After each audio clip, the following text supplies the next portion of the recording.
Bom, gente, eu me chamo Beatriz e vou contar um pouco sobre o surto psicótico de esquizofrenia paranoide que meu companheiro Adriano teve. Isso ocorreu em 28 de novembro de 2022. Aí a gente está agora em dezembro, então fez um ano que meu companheiro já está em tratamento de esquizofrenia paranoide. E, por sinal, vem respondendo muito bem ao tratamento, graças a Deus. A gente já mora junto há 3 anos, então é 1 ano de namoro, mais 3 anos de convivência juntos.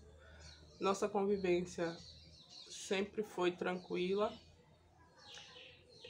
Adriano é um companheiro bem parceiro meu, eu também sou bem parceira dele, assim. Ele, uma cabeça pensante, proativo, ele sempre se demonstrou assim, inteligente, estudioso, assim, muito proativo, de ação. Adriano é muito de ação, sair para pedalar, essas coisas ativas. E em um final de semana, ele estava em casa, no sábado, eu saí para trabalhar e comecei a ver um monte de mensagem no meu aplicativo do celular de compras, várias compras aleatórias. Começou assim, no surto dele. Aí tinha caído a primeira parcela do meu 13º. E eu tô vendo aquelas compras estranhas, eu imaginei, Adriano tá fazendo compra com meu cartão. Mandei mensagem para ele perguntando, você tá gastando meu dinheiro com o quê? Aí ele começou a mandar um monte de mensagem, em surto já, dizendo que tinha gente atrás dele, que ele estava indo para Lauro de Freitas, para casa do irmão dele, que ele nem sabia onde era, mas que ele ia encontrar a casa do irmão dele porque estavam perseguindo ele. Eu fiquei nessa negociação com ele, tentando entender o que estava acontecendo, pedindo para ele voltar. Nisso, eu demorei muito no banheiro e me procuraram no trabalho para entender por que eu estava demorando tanto no banheiro. Aí eu tive que explicar toda a situação, já estava nervosa, comecei a chorar no trabalho, porque eu não estava entendendo nada. Aí me liberaram no trabalho, eu vim para casa. Nisso que eu vim para casa, eu avisei para Adriano que eu estava vindo para casa. Ele me falou, não vá porque podem te pegar também. Eu falei, quem vai me pegar? Eu não estava entendendo, quem vai me pegar? Eu não tinha feito nada, ele não tinha feito nada. Eu não sabia, na verdade eu fiquei na dúvida. Eu sinceramente não estava entendendo a tal ponto que eu fiquei na dúvida se ele tinha feito alguma coisa ou não para estarem atrás dele. E quem estava atrás dele, porque nem ele sabia dizer quem estava atrás dele.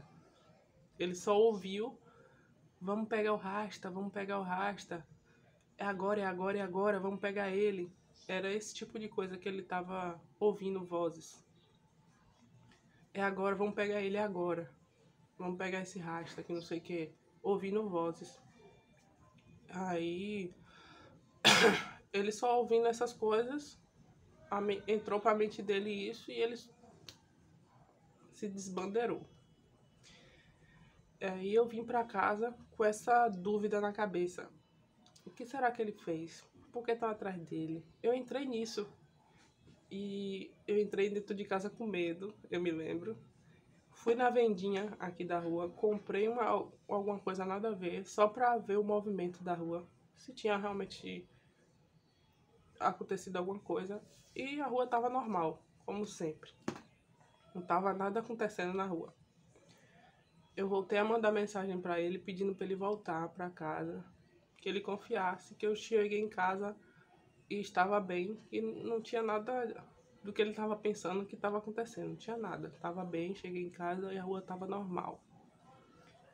Fiquei mais ou menos 1 hora, 1 hora e meia nessa negociação com ele, pedindo pra ele vir pra casa, tentando descobrir em que ponto exato onde ele estava. Porque eu não sabia se dava pra mim ir até ele, se ele estava muito longe, ou se eu tinha que somente esperar ele vir pra casa. E o tempo todo ele falando coisas do tipo: desci do ônibus agora, porque alguém passou a mão na minha cabeça. Estavam me olhando no ônibus, eu desci do ônibus que eu tava. Essas coisas, mandando por mensagem. E eu, muito assustada. Negociei muito com ele até que ele veio pra casa. Eu encontrei ele na porta de casa. Pra mim, ele tava já irreconhecível, porque ele tinha dreads. E a gente sabe que as pessoas que usam dreads têm amor pelo cabelo rasta, né? Tem amor pelos dreads. E eu não reconheci a Adriana, ele veio com a cabeça raspada. Ele cortou os dreads, veio com a cabeça toda raspada e com a roupa que ele comprou na rua diferente. Ele me disse que era pra ninguém reconhecer ele, que ele comprou aquela roupa. E raspou o cabelo, raspou o rasta pra ninguém reconhecer ele também. E fez lanche na rua. Foi com isso que ele gastou o dinheiro que tava na conta. Aí eu abracei ele na rua, acolhi, pedi pra ele tomar um banho. Ele não queria conversar. Nisso, ele deitou no meu colo. E eu comecei a fazer carinho na cabeça dele.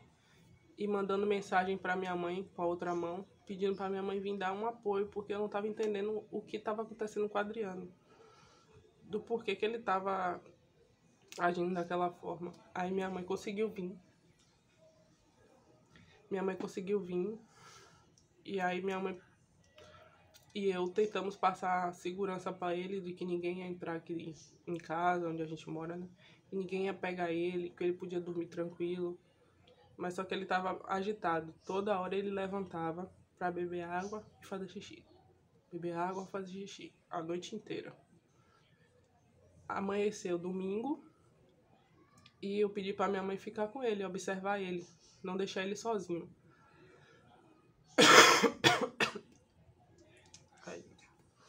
Porque eu precisava ir trabalhar no domingo. Aí eu precisava ir trabalhar no domingo, minha mãe ficou olhando ele. Eu pedi pra minha mãe não deixar ele sozinho. Fui trabalhar muito preocupada. Minha mãe ficou o dia todo com ele em casa e ela me falou que ele ficou bem agitado durante o dia todo, né, com esse movimento de olhar a rua, beber água e ir no banheiro. Ficava olhando a rua, mexia no celular, uma certa agitação assim. Aí minha mãe, à noite, levou ele pra casa dela, que é próximo da onde a gente mora aqui. Ficar uns 20 minutos, a casa da minha mãe. Aí, 20 minutos não, 30 minutos andando. 30, 40 minutos andando. Aí minha mãe levou ele, e eu no trabalho, minha mãe levou ele pra casa dela. No domingo, quando eu cheguei no domingo à noite, em casa, ele tava na janela da casa de minha mãe, me esperando chegar, me olhando. Aí eu cheguei, perguntei a ele se estava tudo bem, se tinha melhorado o que ele estava sentindo. Aí ele começou a falar que não estava melhorando. E me contou as noias que ele estava pensando, que ele estava tendo. Que as pessoas da rua de minha mãe, a rua de minha mãe tem um bar.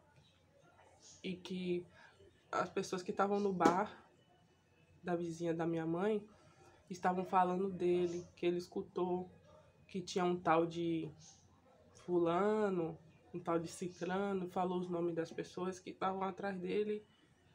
E eu e minha mãe sabia que essas pessoas que me viram crescer não tinha nada a ver, não tinha por que estar atrás dele. Mas ele ouviu o nome dessas pessoas na rua e ele falou o nome das pessoas, dizendo que aquelas pessoas eram mal, que estavam sim atrás dele, que estavam sim querendo pegar ele.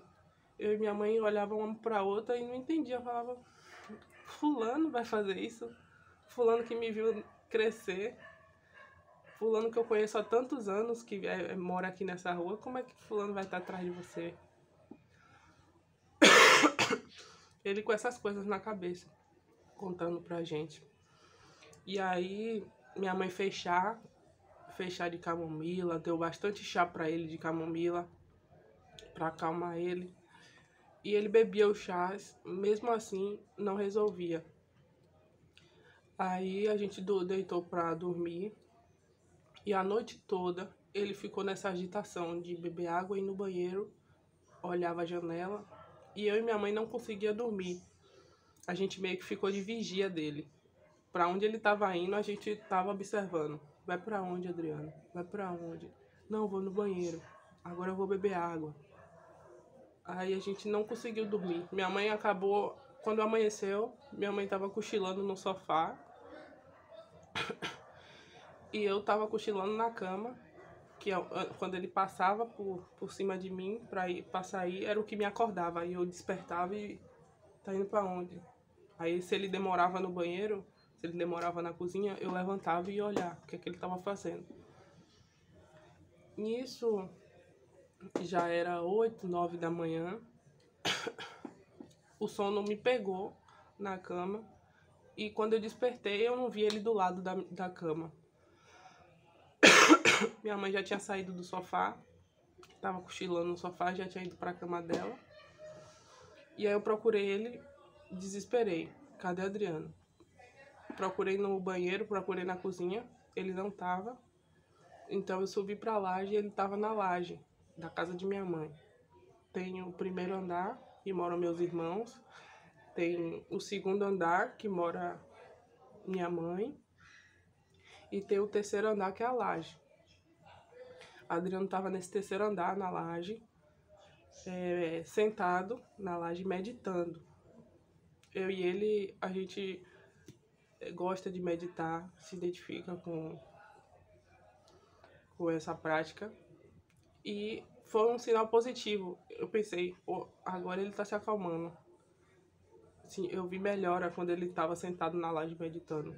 O sol batia assim no rosto dele e ele estava com a expressão serena, mais ou menos assim. E o sol irradiando aqui, o sol de 9, 10 horas da manhã, irradiando aqui no olho dele, aquela imagem assim. Eu tenho essa imagem na minha cabeça. Aí eu sentei do lado dele e falei, tá se sentindo melhor? Viu que não tá acontecendo nada do que você tá pensando? Aí ele balançou a cabeça que sim. Eu fiquei um pouco do lado dele. Aí ele falou, pega um café ali pra gente. Aí eu desci pra pegar o café. Nisso que eu desci pra pegar o café, minha mãe tava no banheiro tomando um banho. E eu vim com o café na mão pra subir a escada da laje. E eu vi a zoada da minha mãe no banheiro. Eu falei, minha mãe, tá onde o açúcar? Eu esqueci de botar açúcar no café. Aí ela na prateleira branca, tá? Do canto da parede.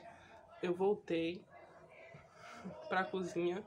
Nisso que eu tava abrindo a vasilha do açúcar pra botar o açúcar no café que ele tinha pedido, eu ouvi um baque caindo da laje. E a zoada que foi tipo um saco de roupa bem pesado que você joga de uma altura enorme, dá aquele estrondo. Um saco de roupa. A zoada foi mais ou menos isso. Não sei nem explicar como é.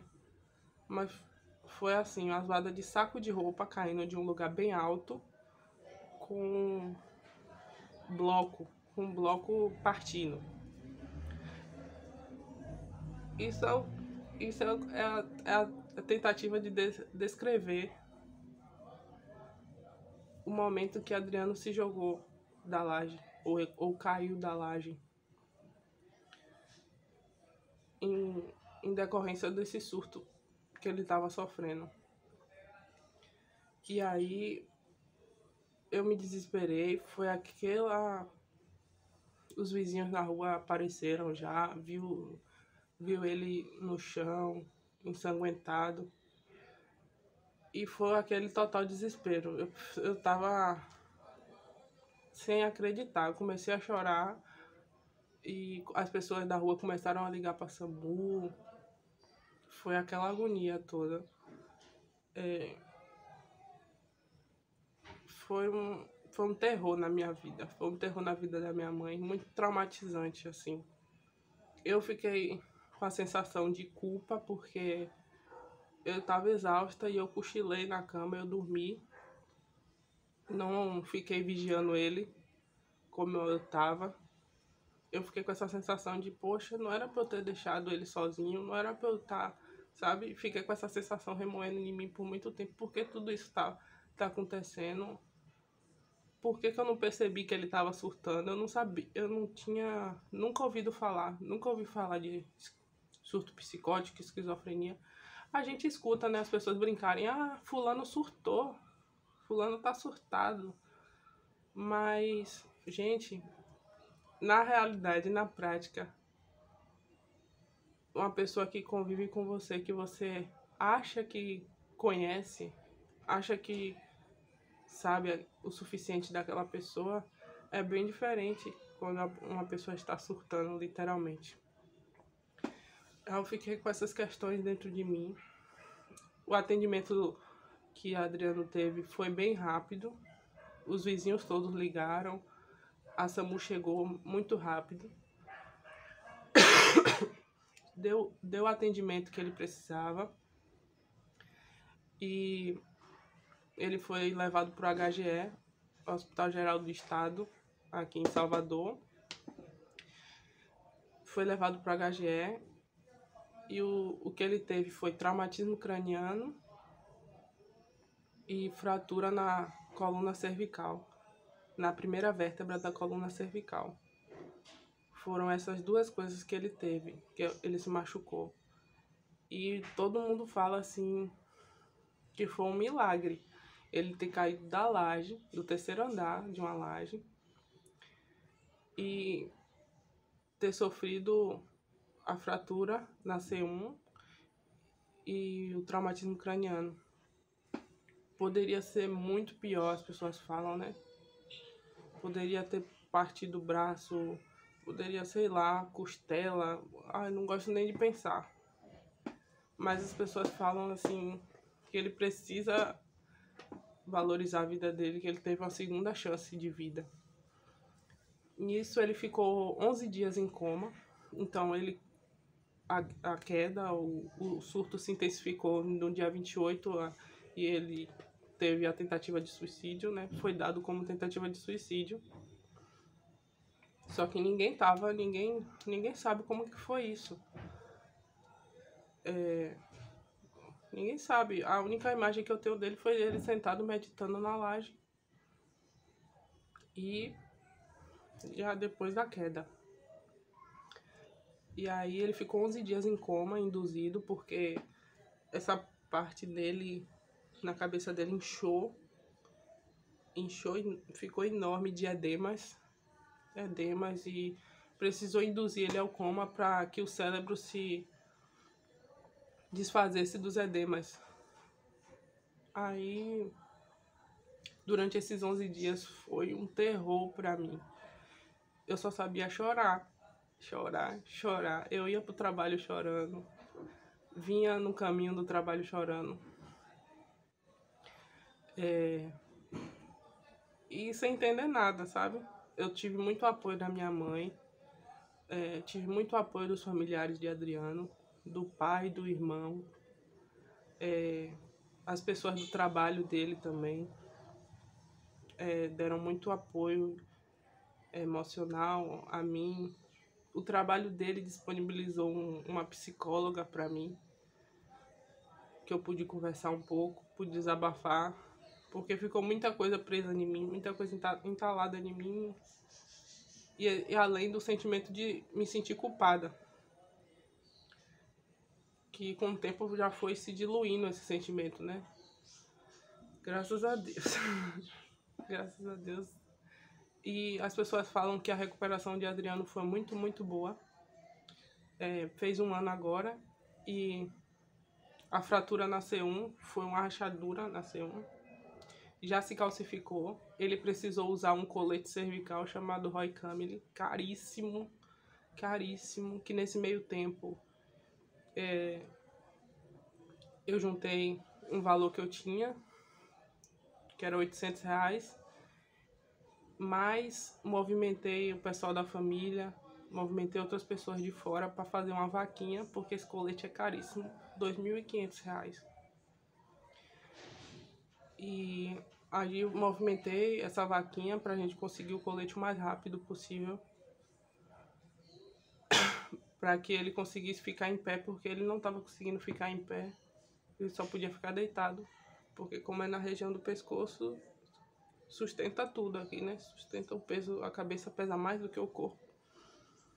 E ele não podia ficar em pé, sentia muitas dores, ficou internado no HGR, né? E as visitas quem fazia era eu, minha mãe e o pai dele. A gente ficou revezando porque ele também não podia ficar sozinho. Quando ele acordou do coma induzido, ele estava desnorteado e ainda estava com a mania de perseguição. E foi outra luta pra gente.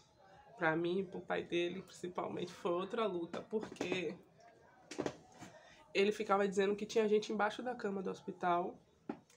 Ele dizia que os acompanhantes e que os outros pacientes estavam tramando contra ele, que estavam querendo pegar ele. Então, ele era um paciente que demandava de atenção de acompanhante.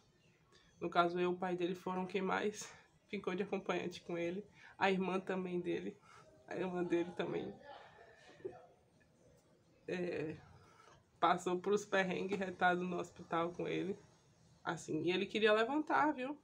Ele tava sem noção nenhuma. E a gente fala, ele usou um colete provisório, um colar cervical provisório para ficar com o pescoço imobilizado.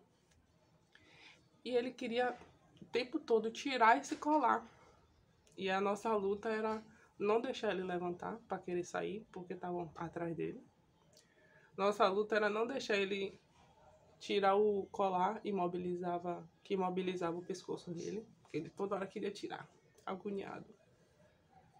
E a luta psicológica mesmo, de acalmar ele, que ninguém estava atrás dele. Isso no hospital. Depois de tudo, ele ainda continuou com os sintomas de perseguição. E é isso, gente. Esse é um resumo. O vídeo já tá ficando longo.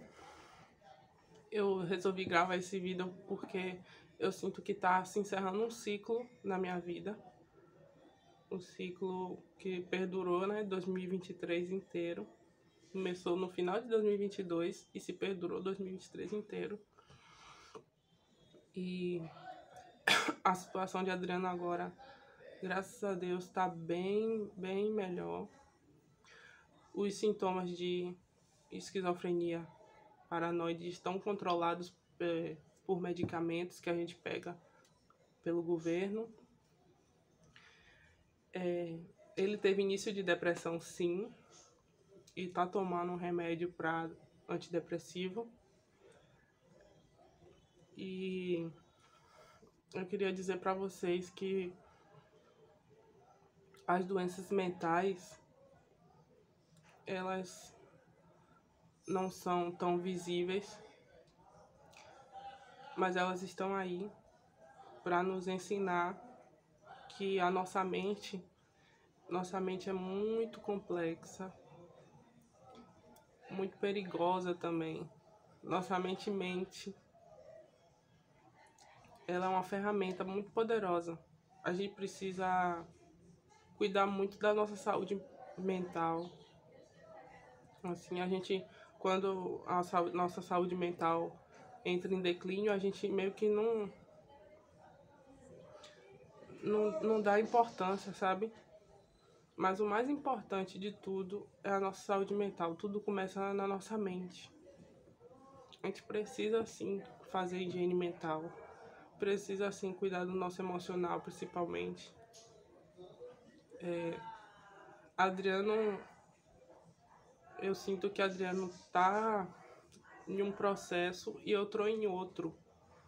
Ao mesmo tempo que eu tô sendo a companheira dele, que eu tô porque deve do lado dele, um sentimento de que ele tá em um processo e eu tô em outro. Os dois de autoconhecimento, mas cada um no seu caminho. Isso ficou bem nítido pra mim. E muitas pessoas falam que você é uma mulher de verdade, você é uma mulher guerreira.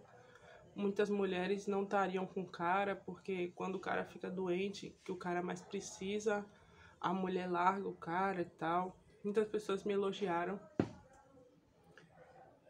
E, gente, eu não sei se isso é uma boa... É um bom...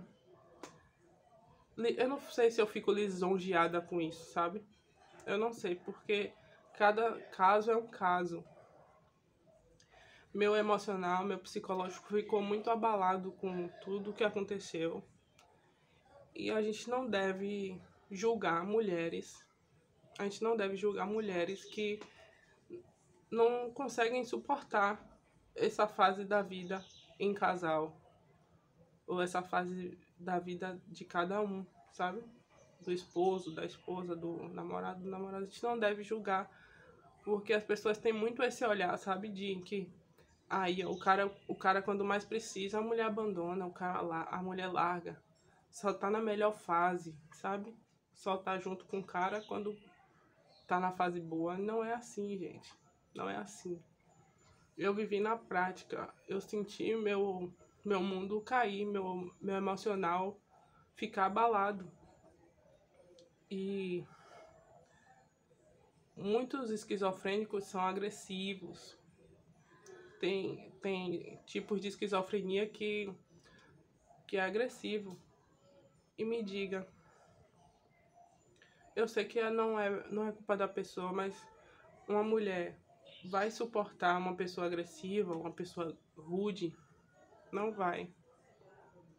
Eu pensei muito nisso. Graças a Deus a esquizofrenia que o Adriano tem não é agressiva. Ele não fica ignorante, não fica grosso, não agride. Não, a esquizofrenia paranoide é com ele mesmo.